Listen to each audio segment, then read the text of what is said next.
Hello everyone. One of you have asked me how to get a soft blurry background because he said that he gets a hard edge whenever he tries to paint a background.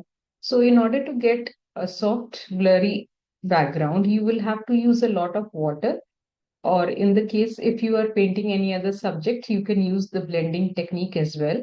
Today I will show you how I do a background, and the main thing is that in the first technique which I will tell you will have to use a lot of water, and in the second one what I do is that I do not allow the painted edge to dry out, and just before it will dry out I will paint it with another layer of paint and water. So once I do not allow it to dry out, it cannot form a hard edge. So that is what we need to look out for. So there are two techniques over here which I will be demonstrating.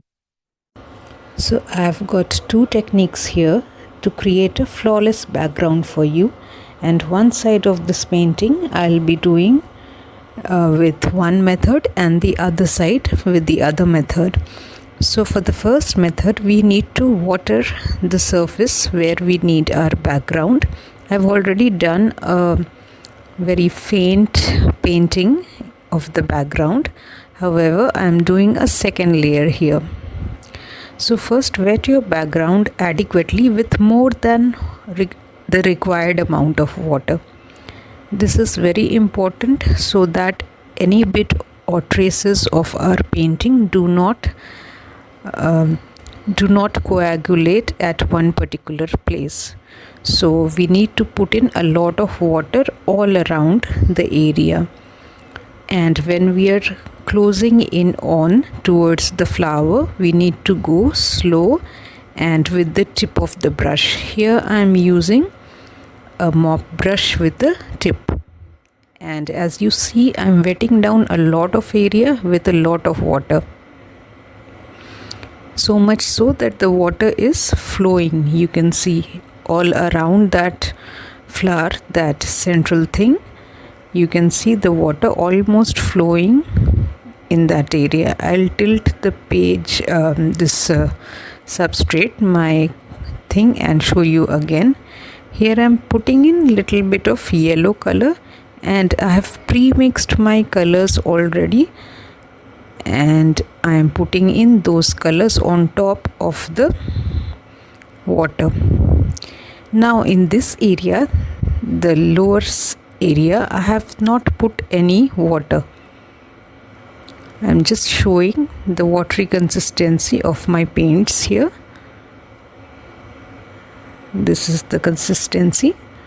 So in the lower area where I have not put any water already, what I'm doing is I'm coming down with the watery consistency of the pre-mixed paints, and I will not allow here any hard edges to get formed.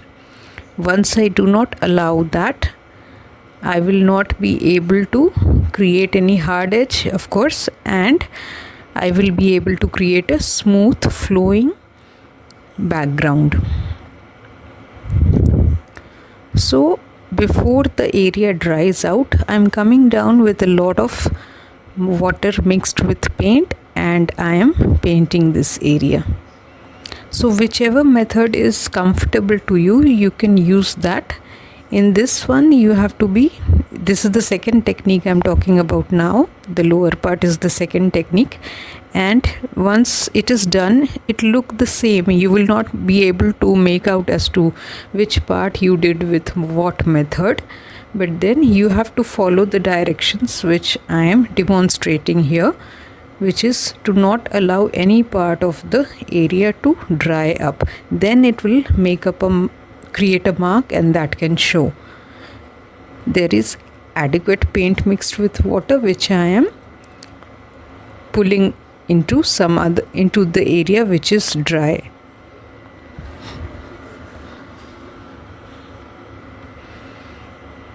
Here there was a puddle, that's why I just spread it towards the area which is dry. So there are various colors, you can use any color. I'm using whatever colors I have mixed, mostly yellow, blues and greens.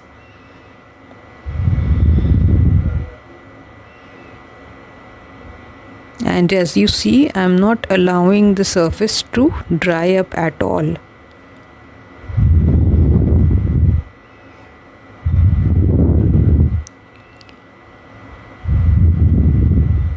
I'm taking some blue color which was also pre-mixed, and this area already had a lot of water spread on it previously, and I am just putting in the pre-mixed blues in and around this on this area. And here, as you see, I'm not using any masking fluid, so you have to be careful when you are closing in onto your main central subject, and when you do that you can go slightly slower. Where you have more space, like in here, you can move your brush at a faster pace because this area is already wet. It has lot of water, you can see from the glaze itself, and you can pull it down.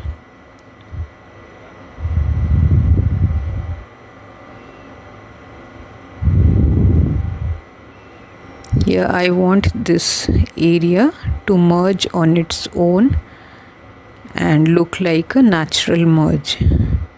So here I've put in some green color, and this area is completely wet and it will not form any hard edges, and it will not allow any distinction between the mergence which will finally happen. I'm spreading the colors. It is up to you. You can create it the way you want it. You can use your own colors as well. So I hope this helps. Ask me if you have any questions. Thank you.